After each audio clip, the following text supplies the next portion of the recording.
Good morning, students. Let others join, then we'll start the class, okay?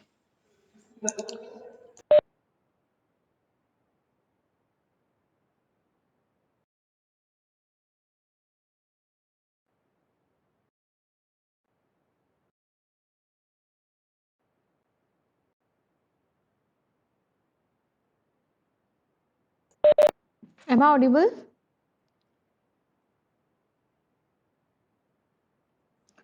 Today we'll study a new topic, okay? We have discussed earlier thick and thin cylinders, right?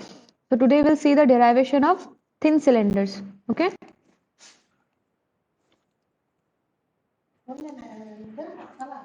We'll see the derivation of thin cylinders. Then in the same way, we'll see some numericals based on that. Then we'll see thick cylinder pressure vessels, okay? Okay, 16 students join. তুমি এই লোক continue করো আমি এটা করিব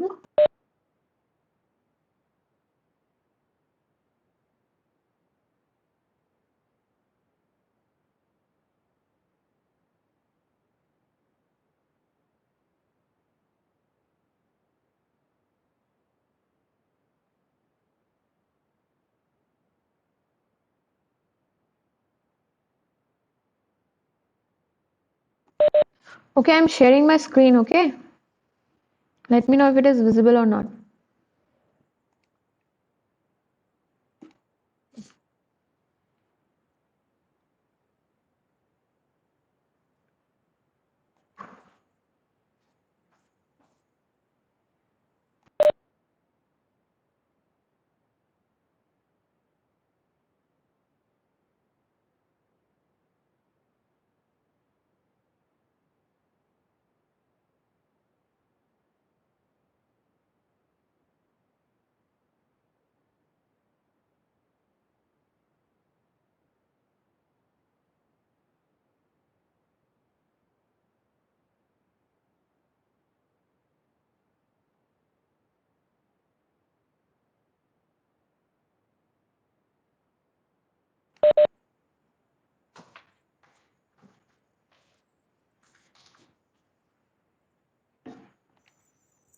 So first condition is that why we are calling a thin cylinder. Is it A thin visible? cylinder is that cylinder whose thickness Screen is is equal to visible? diameter. And usually this ratio is around D is internal diameter, T is the thickness. Approximately this ratio is 15 to 20. Screen is In visible? general, that is called as the thin cylinder. Cylinders are basically used to store, one is gas and second is liquid. So this type of vessel is Okay. normally preferred to Hope store both audio liquid and as well video as is gas. synchronizing. These are particularly. I'll start from the beginning, okay? So So today first we'll condition see about the derivation of the thin cylinders. Okay, so let's start our class. is that why we are calling a thin cylinder. A thin cylinder is that cylinder whose thickness T by 2 diameter. And usually this ratio is around D is internal diameter, T is the thickness. Approximately this ratio is 15 to 20. So in general that is called as the thin cylinder. Cylinders are basically used to store, one is gas and second is liquid. So this type of vessel is normally preferred to store both liquid as well as gas. These are particularly used to prefer only to store gas, which has a hemispherical end, and this one is preferred for liquids. So what are the gases and liquids are there? They will exert a pressure on this wall, and this pressure distribution is uniform if it is a gas, and the pressure distribution is non-uniform when it was liquid, because the definition of pressure for liquid is different and definition of pressure for gases is different. In the case of gas, the pressure will not change with respect to height, because governing law is PV equal to MRT. The pressure of gas is entirely dependent upon mass, temperature and volume. Has nothing to do with the height. But in the case of liquids, pressure is very sensitive to the height, because the pressure is given by rho gh. So as the height will change, the pressure will also change. So you have to first check that whether you are storing the gas or liquid. So this one, that is this thin vessel, can be fell in this plane. Is this plane is a longitudinal plane Or you can visualize this also. The cylinder will fail like this. Or the chance is that the cylinder will fail in this plane. This is transverse plane. This is longitudinal plane. Both the planes are perpendicular to each other. So this will also fail in the same way. So there are only two possible failures. But if you try to fail this one, that is a sphere, whether you fail like this or you fail like this, is it one and same? Why I am saying that it is the same? But if you come to this original figure, if you cut it by half, your section is different. And if you cut on this one, your section is different. If you cut here by this horizontal plane, your section is different. If you cut by this one, your section is different. So that is why we are talking about two failures. And here you cut in any plane, your section remains same. So there is only one failure. Now you have to observe the element very carefully. Element will be like this, on the periphery. And because of this failure, we have one stress like this. Because of this plane, it will going to fail. So one stress will act like this. And one stress will act along this plane, but will be like this. Because I am on the curved surface. So this will try to pull in up direction. So we have a curved figure, that is how I shown like this. Actually I have to show upward. And if we are in the third dimension, that is this dimension, third dimension. Is it third dimension? So I have to give the third dimension to this. I will get a very, very small area on the third dimension. That is, this is equals to what? Thickness. And just now we have claimed that the thickness is what? Negligible. So we don't have area. So we don't have the stress on this one. And this type of stress that is producing outside will be called as radial stress. Radial stress. And since there is no material, the value of radial stress is 0. And if you are on this side, so this stress is called as the longitudinal stress. Why longitudinal? Because it is acting along the length. And this one is called as circumferential. Why it is called as circumferential? Because it is acting along the circumference. It is also called as Hooke stress. So how many stresses we have? 3 stresses. One is called as circumferential or Hooke stress. Second is called as radial. That is always equals to 0. And one is longitudinal, that is sigma. Let's consider here, this is cylinder with a flat end. So let's consider here one section plane. So which section we are cutting? Longitudinal we are cutting. And if you cut this one, do you have a material at this point? And we have material here also. This length is L. From here to here, this distance is 2r. R is internal radius. And this one is thickness. So do you have this value equal to 2r? This equals to thickness T. If this area, that is the hatch area, is T multiplied by L. This area is a T multiplied by L. That is the material area called as resisting area. So this is T into L and this is 2 into L. This is 2 times T into L.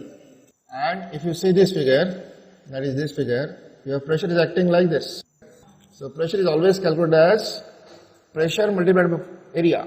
So you will get the pressure on this area. It's a horizontal plane.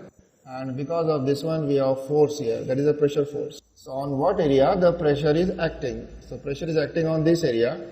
It has a width equal to 2r and length equal to L. Material will become in tension. This force is applied like this and the material will try to resist it.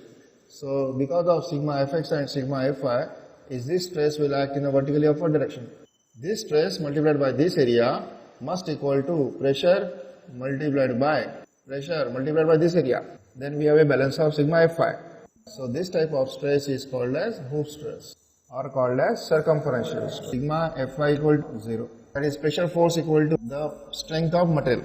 So that will be equal to sigma h 2 times T multiplied by L must equal to pressure into area is 2r multiplied by L. So from this you get the first equation of Hooke stress. 2 and 2 cancel, L cancel, is it equal to P multiplied by R divided by T. And if you write this R equal to D, it is P multiplied by D divided by twice. Let's act along what? Circumference. That is this value. So if you cut this one, you will get Hooke stress. And if you cut this one, you will get longitudinal stress. So the Hooke stress is developed because of what? Section cut through longitudinal. So every effect of Hooke stress is always observed in longitudinal plane. And therefore the cracks are always developed on a horizontal surface. If the crack is developed on the horizontal surface, it is entirely due to sigma h. Okay, let's cut this in a vertical plane now, this way. If you cut like this, you will get a side view like this. So if you observe here this area, this one is an entire plate, this solid plate. This is a cylindrical tank with flat end. So we have a solid surface over here, but there is a material available here, there is a material available here. So it means that the pressure is acting only on this area, and the cylinder, this end will try to push on this side.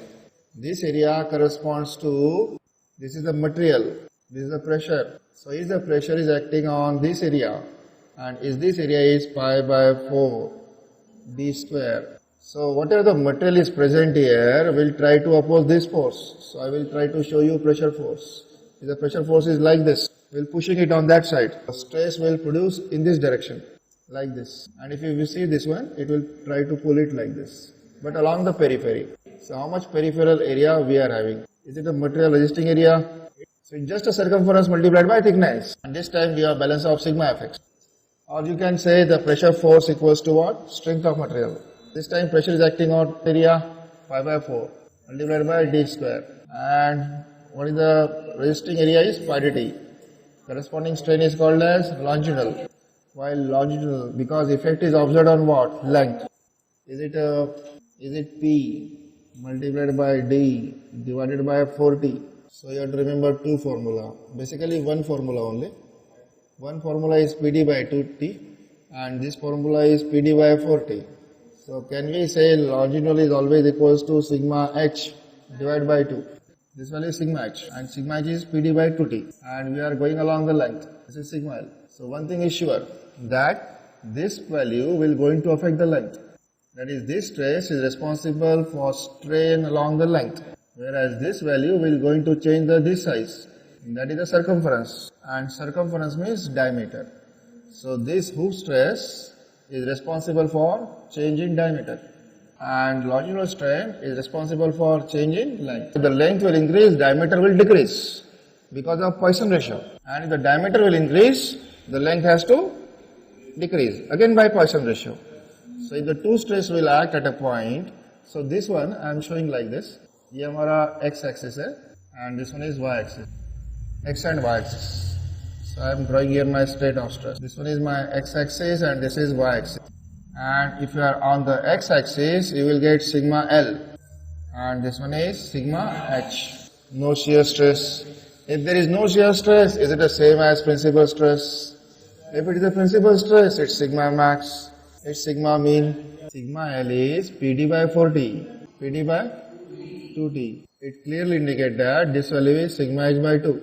On this element, there is no shear stress. Whenever element doesn't have a shear stress, it itself represents principal plane. So this is itself is a principal plane because tau xy is 0. And therefore, the out of two value, which one is max? This value is max. So that will be sigma max. So sigma max is same as sigma h. And sigma minimum is sigma L. And sigma L is sigma h by 2. And therefore, tau max is sigma max minus sigma mean divided by 2. Put all this value. Check your answer is sigma h by 4. Sigma h minus sigma h by 2. Sigma h by 2 by 2. Sigma h by 4. We will confirm this result from Mohr circle also. This value is sigma h. Exactly halfway we have sigma L. And therefore, we have to draw Mohr circle like this. So this is Mohr circle. This is sigma max, this is sigma mean that you are familiar. And this value equals to tau max. So they will ask you what is the diameter of Mohr circle. Diameter. So the diameter of Mohr circle is same as sigma h minus sigma L. Sigma h minus sigma h by 2 is the same as sigma h by 2. And this is radius. So this is tau max. So tau max is radius. Radius is half of diameter. So it's sigma h by 4. So you get same result. For absolute shear stress, we have to assign sigma 1 is equal to sigma max is equal to sigma hoop. Then sigma 2 will assign as sigma L. Sigma L is same as sigma h by 2. And third stress will assign equal to 0. So the same figure I will use for absolute quantity. So is it a Mohr circle between sigma 1 and sigma 2? This one is sigma 1. This is sigma 2. So one Mohr circle we have drawn, that is sigma 1, sigma 2. Then sigma 2 and sigma 3 we have one more Mohr circle. Sigma 3 is 0. So this one is sigma 2 and sigma 3 Morse circle. And you will get one more Morse circle, that is 1 and 3, that is this circle. If this circle has a maximum value of radius, correspondingly you will get tau max. So the tau max is this value. So this is tau max, but you have to write down absolute. Is this value is, diameter is formed by sigma 1 and sigma 3. Sigma 1 minus sigma 3 divided by 2. But sigma 3 is 0. So your answer of absolute value is only sigma 1 by 2. And sigma 1 is sigma h. So absolute is sigma h by 2. Tau max absolute is sigma h by 2. And tau max is sigma h by 4. There is a difference between these two. This is valid for 2-dimensional. This is valid for 3-dimensional. If I ask you what is maximum shear stress, your answer is sigma h by 4. And if they ask you what is maximum absolute, your answer is sigma h by 2. If the length is responsible because of sigma L, and if sigma h is responsible for diameter changes. So we are back to this standard figure. Your x direction is sigma L. So here this value is sigma x basically. So in general, this value is sigma x. And this is responsible for length. This one is sigma y. We have generalized Hooke's law. That is epsilon x. Epsilon x means epsilon L. 1 by E common is equal to sigma x minus mu times sigma z. But we are in 2-dimensional, so last quantity is 0. So this is epsilon L. Epsilon L is change in length upon original length. Combined effect is 1 by E. Sigma x is sigma L minus mu into sigma h. So if I take out sigma L common, I will get sigma L by E. This is 1. This value is 2 times. Sigma h is 2 times. I have to use for sigma epsilon y. Epsilon y is nothing but epsilon h. Is same as epsilon d also. Diameter change is equals to 1 by E. If y is positive, your first term is sigma y. So we'll go with epsilon d. 1 by E. What is sigma y? Sigma h minus sigma L. Again we take out sigma L common. Is it 2 minus mu? Volume is pi by 4 into d square into L by partial differentiation dV is equal to pi by 4 into twice d into L into dd plus pi by 4 into d square into dl. To find out volumetric strain, we'll divide it by V on this side and we'll divide it by pi by 4 d square. So this will get 2 times of dd by d plus dl by L. This is 2 times of diametral strain. So epsilon V equal to 2 times of diametral strain plus strain along the length. Now epsilon V is equals to 2 times of epsilon d, that is this value. So I will write my 2 times sigma L by E into 2 minus mu plus epsilon L is this value, sigma L by E 1 minus twice mu. For whole sigma L by E common, 2 into 2 4 minus 2 times mu. Final answer is 5 minus 4 mu. There is a change in volume. So you can able to find out change in length, you can able to find out change in diameter, and you can able to find out change in volume.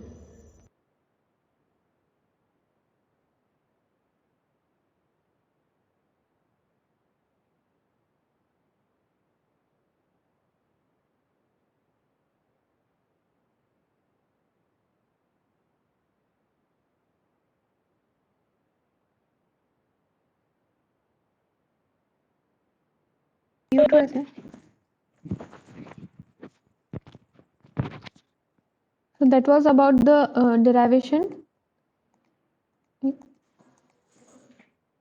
So the main part is the assumptions, okay?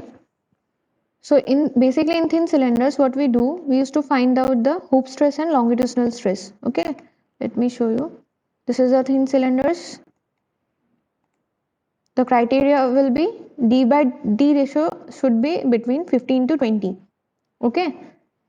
This ratio should be between 15 to 20 for thin cylinders. The thickness should be very less than the diameter.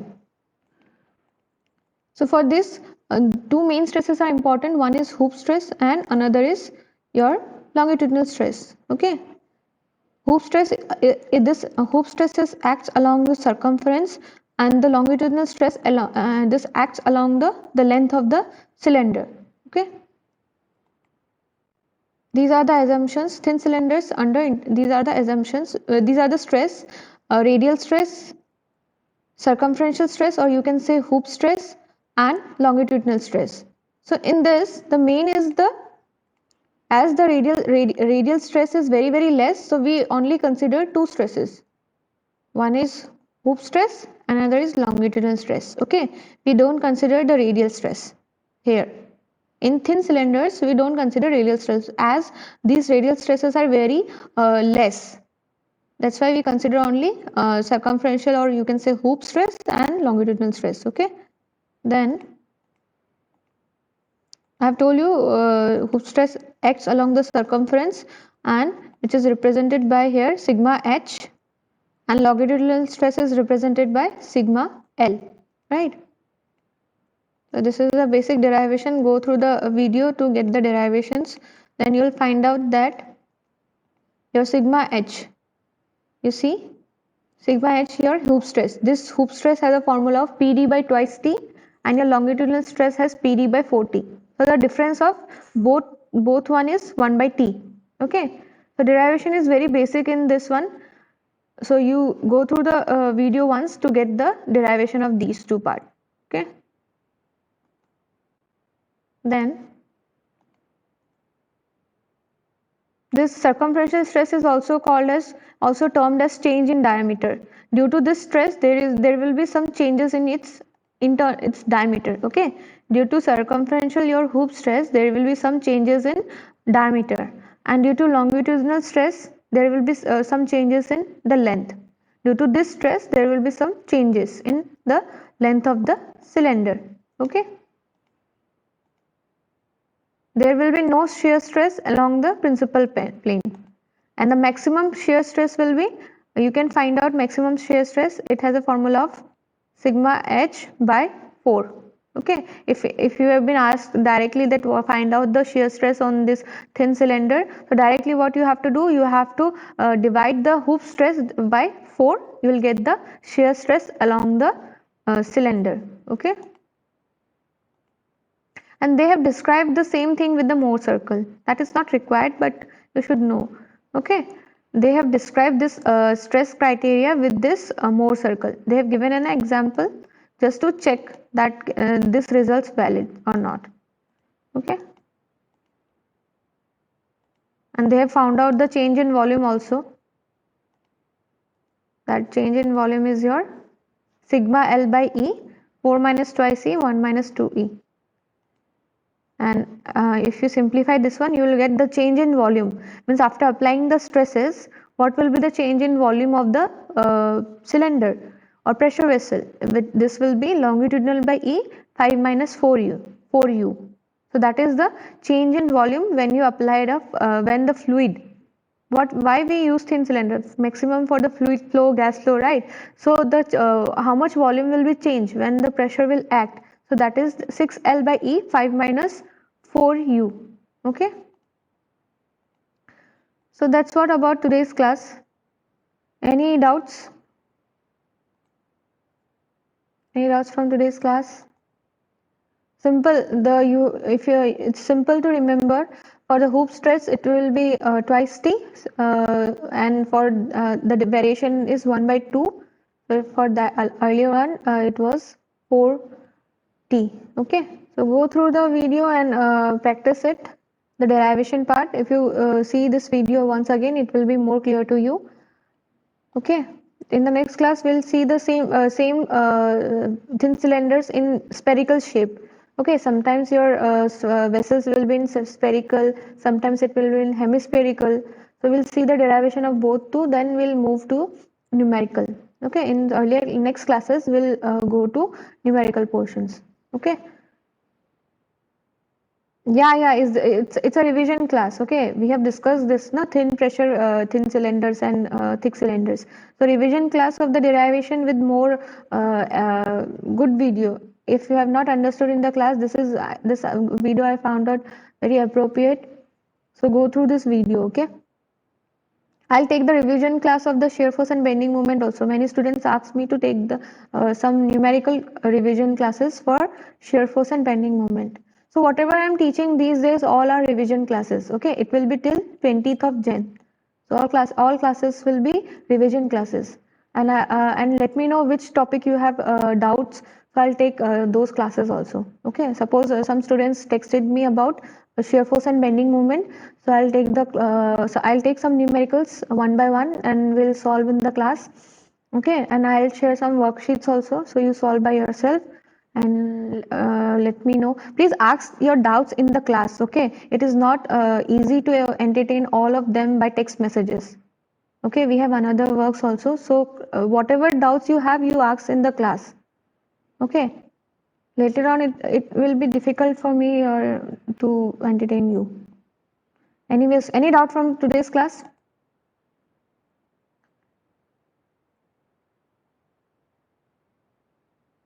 Any issue regarding any topics from this class, mechanics of material? Others can write their roll numbers in the chat box. And those who have doubt, they can type in the chat box.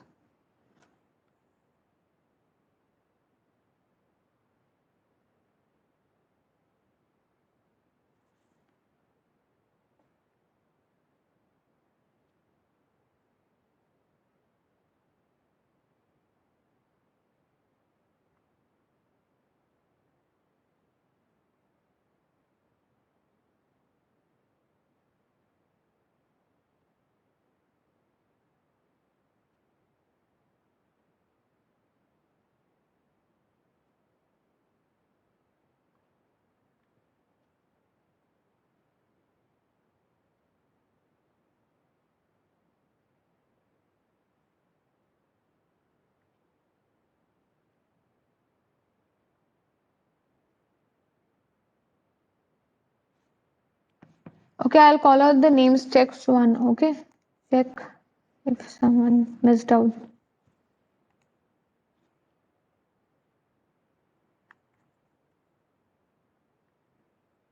74, 109, 52, 75, 90, 120, 54, 91, 77, 94, 62, 67, 57, 60, 82, 83, 95, 119, 70, 53, 113, 76, 80,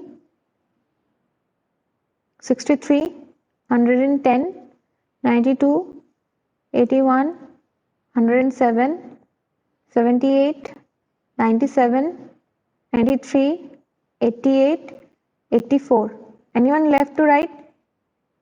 86.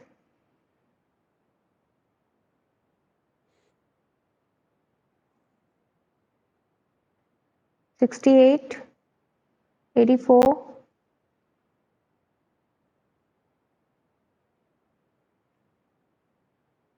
'anyone left?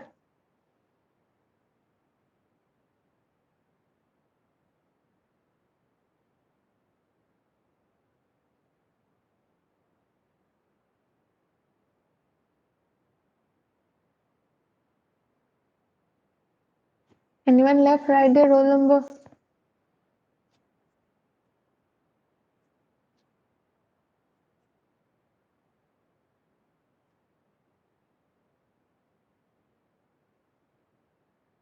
If you have any doubt, you can ask. So I'm repeating once. There's in thin cylinder, basically in pressure vessels, there will be three types of stresses. Okay, circumferential, or you can call it as hoop stress. And second one will be longitudinal stress, and third will be radial stresses. So generally in thin cylinders, there will be only two types of stresses. Okay, hoop stress and longitudinal stress. So you see the formula, go through the derivation, and you'll get lot of numericals later on in your competitive exams from these two formula, hoop stress and longitudinal stress. Okay, So it's a simple one. Go through the derivation, go through the notes earlier provided, and go through this video. You'll understand. It is very easy. Okay. Hope the last roll number is 84. Hope everything is clear. Okay. See you in the next class. Thank you.